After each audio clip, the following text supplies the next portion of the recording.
And we are live. And we are live. We're live. Joined this hour by Kelly Ortiz, who is a digital social media expert, a consultant.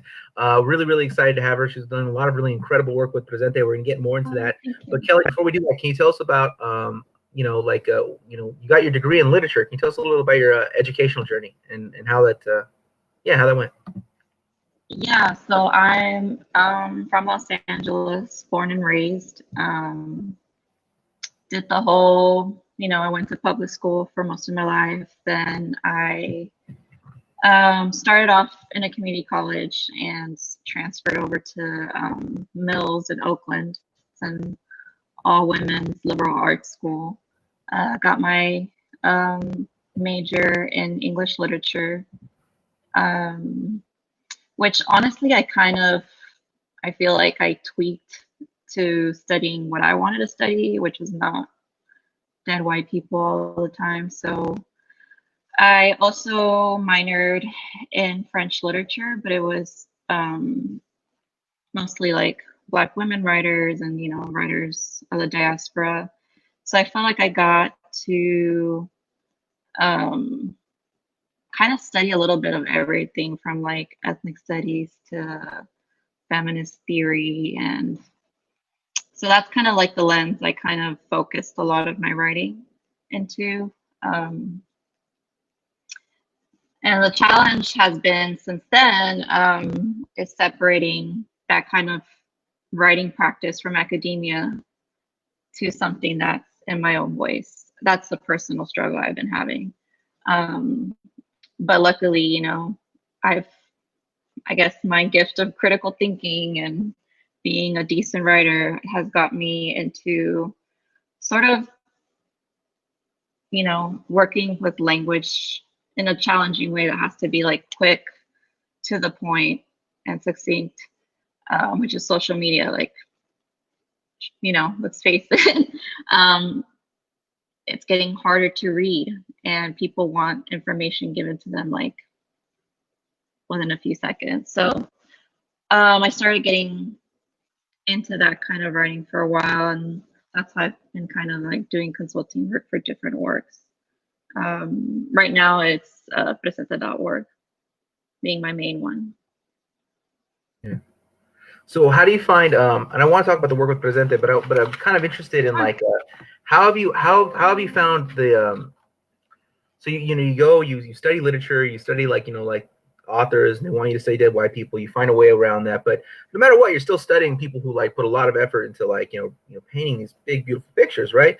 So how do you like translate those skills of reading that and attempting to write your own into like writing like 60 words or 30 words, 2 words, a headline, a tweet, like just distilling things so much? Like how have those skills that you learned in studying literature, how can you expand a little bit on how that is applied to the role now as a social media consultant? Yeah, so I think a lot of my writing experience at school, it's always about, this preference I have to like how to provide information is, I don't know if you've heard it before, but it's like you mash the potato so you can feed the old and the young. So I guess my calling has always been like, and that's the problem with academia, not all of that language is accessible to people. You want to throw social media jargon and people are like, what is that? Unless you've had access to it or have had the privilege. Something that I feel like Presente has pushed me and encouraged me to do is always lead with values. So I think a combination of like values-based messaging and being able to digest very complex ideas, make them mashable, like I said, like I mentioned, in a way that's digestible for people, or people can make their own opinion of things, has kind of been, I'm proud to say it's been kind of a gift of mine. And I think that's something I try to practice a lot in my writing. So I feel like that's how I've been able to reconcile very different types of writing. I'm also a Taurus, so like being blunt and to the point is not hard for me to do. I don't know if that, I'm sure that contributes somehow. Yeah, well, yeah. Just not messing around. So tell us about how you got involved with Presente. Yeah, funny story. I was actually exposed to like the kind of like the tech consulting world through, your what you hear scary stories about, like a very techie white space, very male dominated, and me being the only brown girl working with majority white people. It wasn't great. I hated it. And Matt, who's the executive director, we kind of shared space in the same office, and he saw me around, and he was like, "Hey," I guess he saw something in me, like, "Would you like to join this really awesome campaign that would help workers across the country?" And I was like, "Fuck yeah," because I just felt like at the time I was just working to make white people look good, and I don't know, towards the end, like the pay was good, but towards the end, it was just eating at my spirit. I was like, I feel like I'm not doing, you know, like I don't care about this. I want to do something I actually care about and am passionate about. So I got on board with Presente with the, I don't know if you heard the tip theft campaign. It was in collaboration with Rock United. They're a nationwide restaurant workers organization. So there was this federal law that was going to pass that said that employers would be entitled to workers' tips and would decide what to do with them. And these two organizations, with partners, like basically said no and made it possible for it not to pass. So being exposed to like, wow, you can actually fight for something and win was, yeah, it was a rush. So I was like, I want to stick around and do some more of that. Mm. So that's how I started. Yeah, can you expand a little bit about like like how the struggle was, how it was waged, how it was won, like what were some of the tactics that Presente was involved in? Yeah, I mean, Presente's bread and butter till this day is corporate accountability, or just not being afraid to call people out.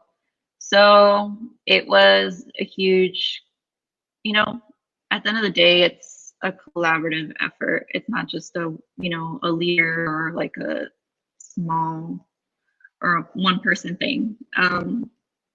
So one was, a big part of it was social media. It was making sure that people knew what was going on. So being educated on the issue, why it was such a big deal. And not just for, workers in the service industry, but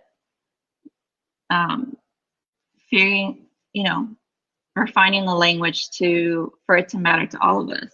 Because it all, with just simple things like people deserve to live dignified lives. The tip system is fucked up to begin with. There's like a racist history behind it.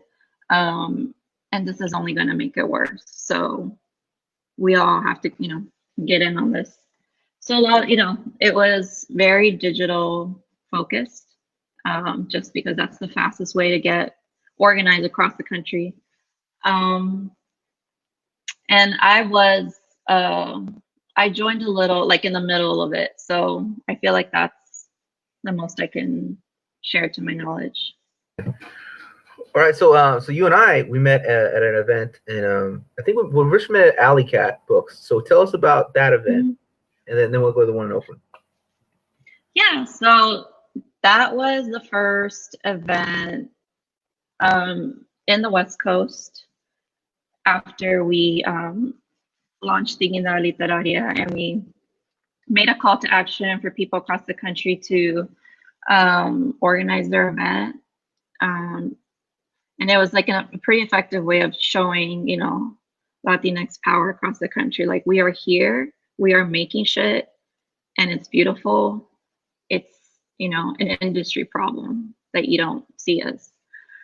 So the Oakland event, was actually organized mostly by the people who facilitated. So Roberto, Carolina, um, damn, some names are escaping me. I'm so sorry. The two Colombianas. Do you remember? It's okay. Yeah, No, good job. I remember Roberto. I remember, obviously, I went there. I mean, I was going there to see Roberto Lovato. So I mean, like, 'cause I'd previously known him, so it wasn't even so much the dating that it was more like a chance to. Because I've known Roberto for years online, but I don't think I ever met him in person before that day. So I really wanted to, like, all right, I'm gonna meet this guy. And then so it was just kind of like that. That it was more that than the camp. I mean, obviously I was aware of the campaign, but it was really more just like trying to meet this guy face to face. But yeah, I kind of, I was swept up in the energy. I was like, oh, man, yeah. Yeah, and if you think about it, you know, the like lit or book industry is all East Coast. So for us to have a discussion and occupy more of that space in the West Coast, to me, felt like a big deal. So, I had to cross the bridge because I was in Oakland at the time, and get that good shit on live. And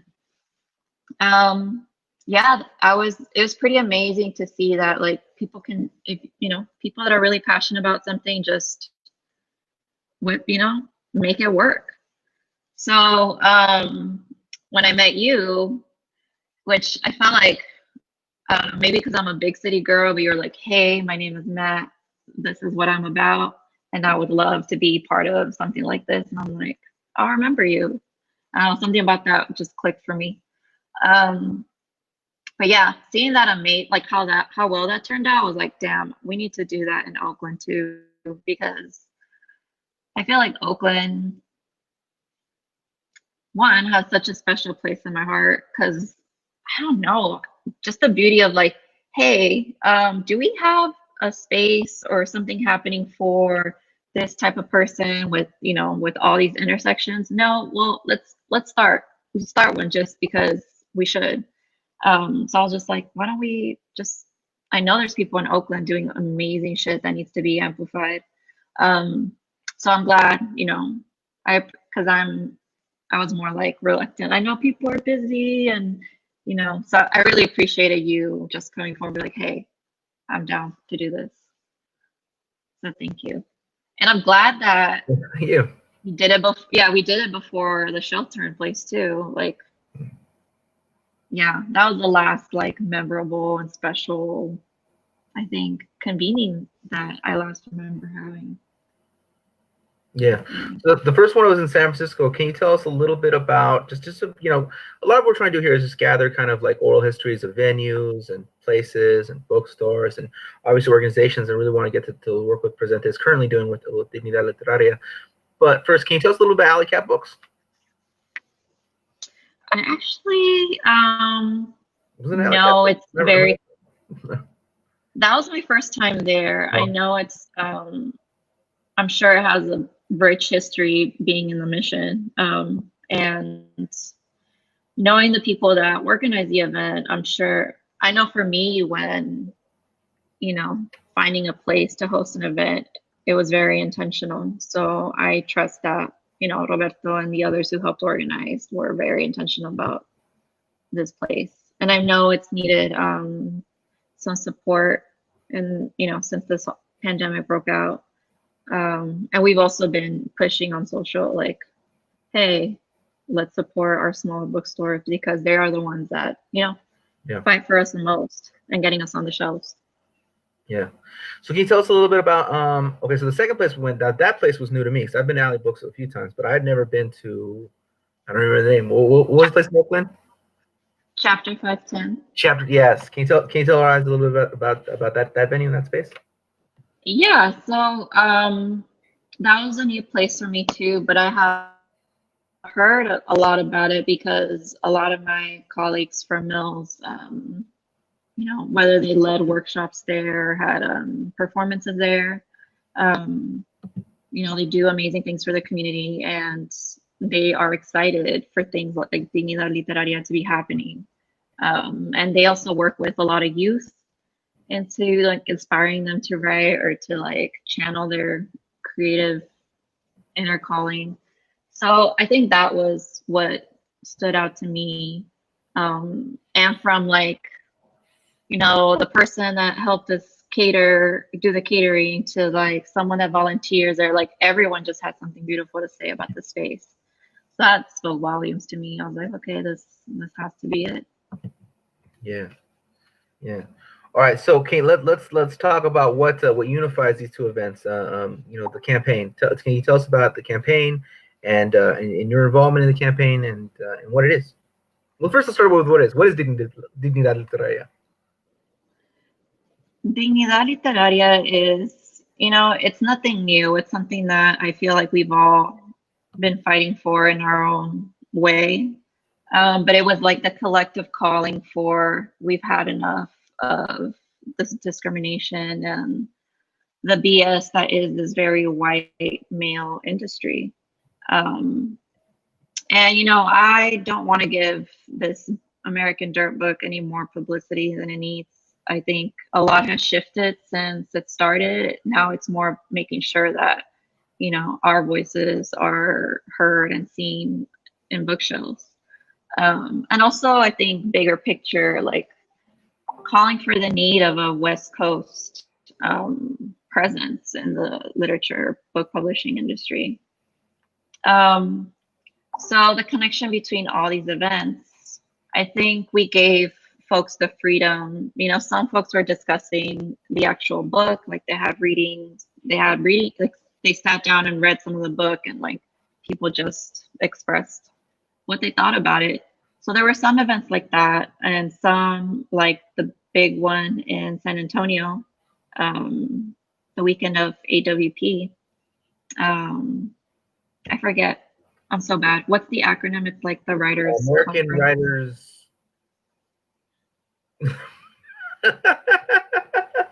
Yeah, that.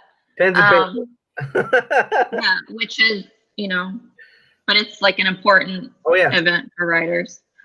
So that action was organized by local folks in San Antonio, and is meant to address like the very important issues that are happening in the area, like I think illiteracy, like how high it is in I forget the ratio, I'm sorry, but I know that's something they wanted to bring to the forefront and bring awareness to around the country. So some of them were very specific, like the one in Oakland, in my opinion, or the intention was to center Black and brown brilliance, and local if possible. And I think definitely the one in San Francisco was kind of like a introduction. I love that it was just like majority, except for Roberto, it was all women led. And they got to share, just some kind of the shit that they had to experience, both being, women and women of color, or, women presenting. I don't know how everyone identified. Yeah, I'm sorry. I feel like I'm kind of going on like a stream of consciousness, but I hope I answered most of that. Yeah. I know. No, let me not leave out the East Coast people, because the Dominican Writers Group organized several, I think definitely more than two events in New York. And then of course some had to get canceled because of the pandemic. I feel like that's been the big challenge for us right now, how to transition going digital, and what does that mean? Who do we leave out because of that? And so on. So could you tell us a little bit about how the whole thing started? I know that Roberto, David Bowles, and obviously Miriam Gerber kind of were the kind of the trio. But how did Presente or enter into the whole beginnings? Yeah, I mean, I think it's known by now that Miriam Gerber sparked the movement with her beautiful not review, but critique of the book and why it was so, harmful to our community. So I as Kelly Ortiz, not with Presente.org, when I read this review, I was like, wow, this is fucking excellent. And it just spoke to, it just took me back to like Mills College and kind of some of the BS I had to deal with, like with the microaggressions. Like, Kelly, you'd be great in ethnic studies. Like, nothing bad about ethnic studies, but what do you mean? Like, so that piece in itself personally resonated with me. And I remember Roberto giving me a call, and he was like, hey, did you read this? And I was like, actually, I did. And he's like, yeah, I think Presente should get behind on this. It would be great. And I was like, hey, all right, why not? So we pitched it, and the ball just started rolling. It was, yeah, the momentum just built so quick that, yeah, it was kind of beautiful to see like the whole country just hashtagging it and, you know, blowing us up with, hey, how do we make an event? Like, we want to do this. So, yeah, that's how it all started. Did you end up going to New York with Matt? Because I saw him in the kind of I saw the video and he's in the background with the microphone. I wasn't in New York. It was Matt and our senior campaign manager, Nancy. Yeah. It looked amazing. Yeah, it did look amazing. Yeah, big turnout. Yeah. So what role did you specifically? Again, this is like just gathering oral histories and stuff like that. So it's not, it isn't the exact, just because people are kind of interested in just these general stories. What role exactly did you as the social media? Kind of, I don't know, the social media person in charge. What role did you play in that? I like to say social media lead, because I feel like I am. Yeah, I feel like it. Yeah, well, I think for messaging to stick and to resonate with people, it has to lead. So I felt like my role, and I don't know, I feel like people take social media for granted, but it can do a lot. And I feel like, yeah, my job was basically to get people informed and educated and up to, people want to know what's going on. So I feel like my role was doing a lot of that, mobilizing people, letting people know where they need to be for these events. And I felt like my role also was to support people who basically have been feeling this for a long time and just needed the support to make something happen. So whether it was just coordinating people's events, coordinating people's ideas, thoughts, like visions, I felt like a lot of it had to do with like digital and communications, especially if you're like addressing people all over the country. Yeah. And I'm sorry, so you asked about what was my role, and there was another question.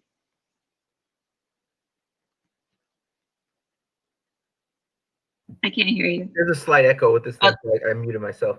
What specifically, like, what is like, we need to do this. All right, someone tell the social media lead, so I'm the social media lead. I have an idea. Like, how does that? I'm just like, what are the dynamics of that? I'm kind of interested. So I guess if I were to map it, it was like pitching, messaging, branding it, distribution all over. So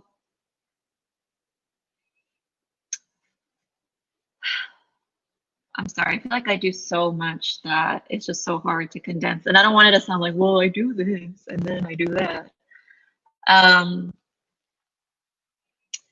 But yeah, it's a lot of coordinating all sorts of people, all sorts of personalities, and just going back and forth with folks. It also takes encouragement. I feel like I was the like, yes, we can do it. I was cheerleading everyone on, making sure like, yeah, you want an event about, I don't know, well, we can totally do it. It can happen. Yeah.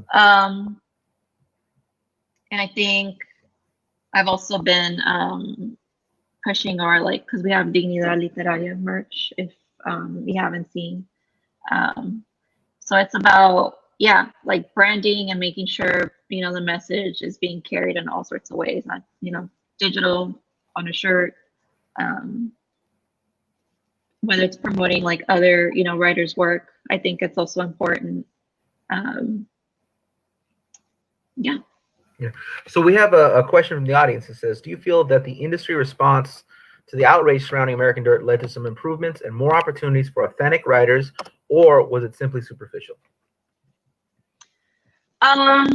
So there's some stuff I can't disclose because, you know, we are approaching like the 90-day period where the, you know, big publishing companies are to report back, you know, as to how they're gonna, you know, make the industry equitable and more, making sure Latinos are in all tiers, you know, of the publishing industry. So there'll be updates on that soon, by the way. I felt, in my opinion, at first, I just feel like they weren't listening because they kept fucking up. So, you know, we, you know, Presente and the Dignidad Literaria co-founders met with them. They heard us, but, you know, then, you know, we're part of this Oprah, you know, special, and none of us were included in that conversation. You know, there were Latinas that they invited to speak on, you know, with Latina writers who were invited to speak on the show, but you would think they would invite someone from, you know, the Dignidad Literaria group. So I just felt like there was some sort of like, yeah, we're working on it. And they just had no idea what to expect. And they were, I feel like they were probably surprised by how big this got. And people just tweeting at them or saying like, hey, we're not going anywhere was a big deal. I feel like there's definitely potential. Like they can definitely do some big things, but we'll just have to see. Like this isn't something that's quite over yet, whether we're in a pandemic or not. Like this is something that's, it's still an important fight. Yeah, you know, it's kind of interesting. It's like there's two wings, right? There's the Oprah Book Club, and then there's Flatiron, right, which is a subsidiary of Macmillan. So, the struggle with Oprah continues, but Macmillan, I know you can't disclose everything, but I am interested in asking this question. Maybe you can answer this. When we talk about Latinos in all tiers, I think when the general public hears that, you know, we're fighting for this, it sounds like we're fighting for more authors, right? Which is, of course, true. I mean, that's probably the primary thing. But when we say all tiers, what is meant by all tiers? Yeah, so like when we were organizing, you know, you want to start with this, you know, not smaller picture, but let's start with, you know, more representation. This is a representational problem. But you always have to look at the bigger picture.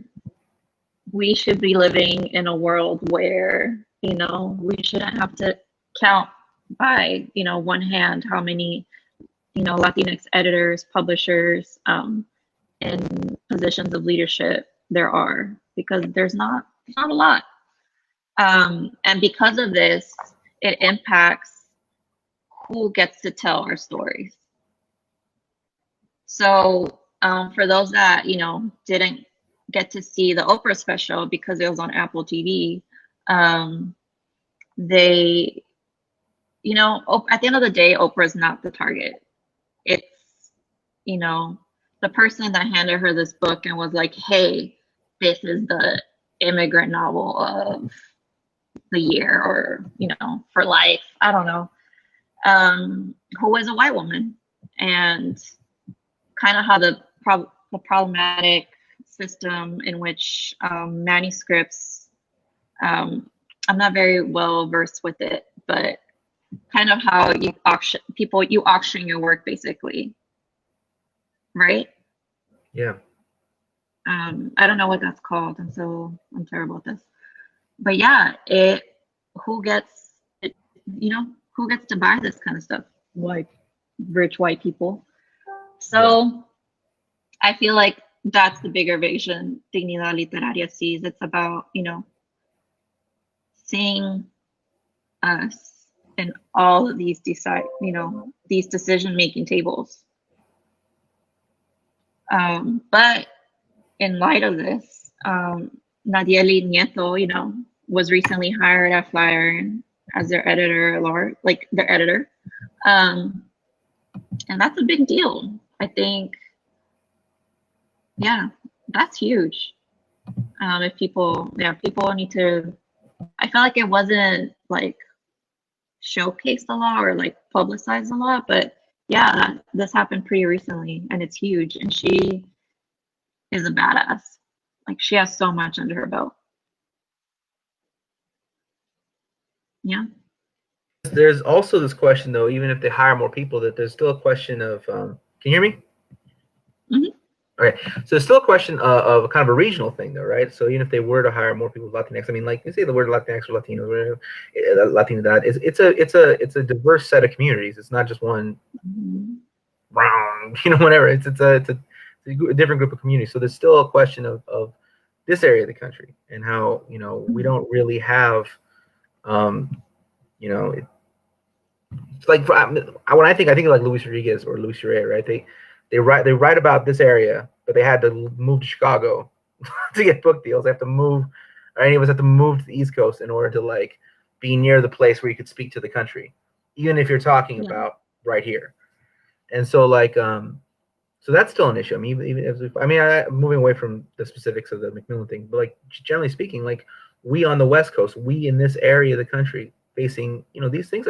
And what this book is largely about is people coming up from the Mexican border. So we're talking about Mexican stories. We're talking about Guatemalan stories. We're talking about Salvadoran stories. We're talking about Honduran stories. We're not, and that I think it's lost when we just talk about everything. I mean, what are your opinions on that?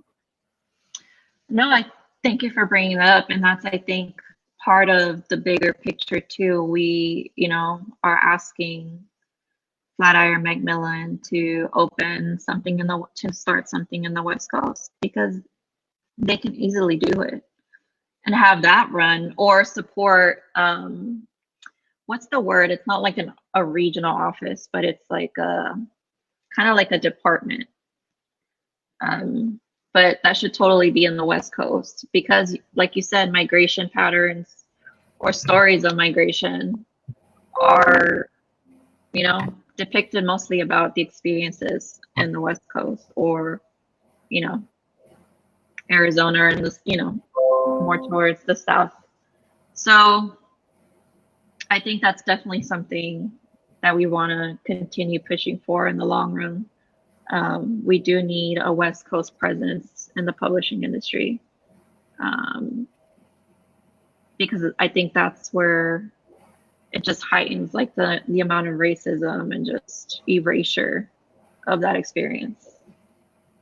Yeah, because I mean, it seems to me like I think Roberto actually said something about like the story is like I mean, I don't want to dwell too much in the book, but it's like it's an incredible. It's like it's erasure upon erasure upon erasure. Like it's like essentially a Central American story told through a Mexican person, written by somebody who's like, by their own claims, like a quarter Puerto Rican or something like that. It's just like completely just like this like, and this was held up as like the book to speak to this issue. So the whole thing was just a complete mess. Yeah, and I mean, the last thing I'm going to say about her character, period, is, there were just some of the big problematic misrepresentations in that book were, for one, it was about a middle class, Mexicana who had to ride La Bestia to get here. It's like, no, people that are middle class can fly. Or, they don't have to ride the beast. And then there were claims, I think Maria Hinosa interviewed her, and there were claims of like straight up plagiarism. Like she had taken a story that was based on true accounts of Urea's death of a childhood friend. So that was like an accusation, and I'm asking myself, like, where did that go? Because that's a pretty big deal, whether she's white or not. Like, you're stealing. Yeah.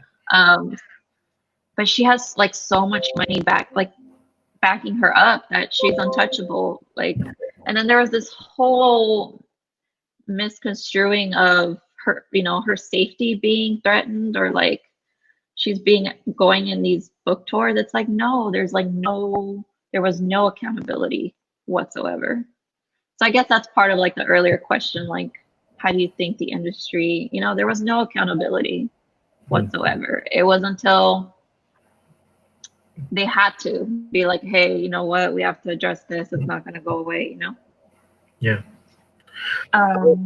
As far as the threats on her safety, I mean, I don't know what the hell they're talking about. I mean, like, I know I personally went to one of the places she was reading or was going to read, and on the little online thing said, like, don't bring this in, it's racist. That's it. And I know that, like, I have a few friends that were like, we were just kind of sharing, and I think, everyone was kind of sharing the places she'd be and say, like, tell them not to bring her. And that's all that really happened. I don't see any evidence of anything happening beyond that.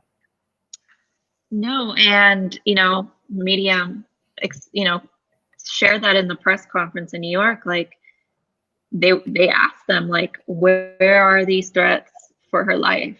Oh, there haven't been claimed. Like, they basically just went back on their statement. And it's like, wow, really? And that's a problem in itself. What, some people in the Latinx community gave her the Latinx card, and some are like, hell no, whatever. However she identifies, using, white victimhood to not bear any accountability whatsoever is a problem. Yeah. And Miriam, she actually did receive death threats. Like Exactly. Yeah. Where you have the resources to step in and, like, basically protect her, and you're here making shit up about something that's clearly not happening in a time where, like, Latinos are being constantly attacked for just existing. That's fucking harmful for you to be doing that in this, delicate political climate, if you want to call it that. Yeah. I mean, you think about it in the context of, like, El Paso and everything else going on in the country. I mean, it's.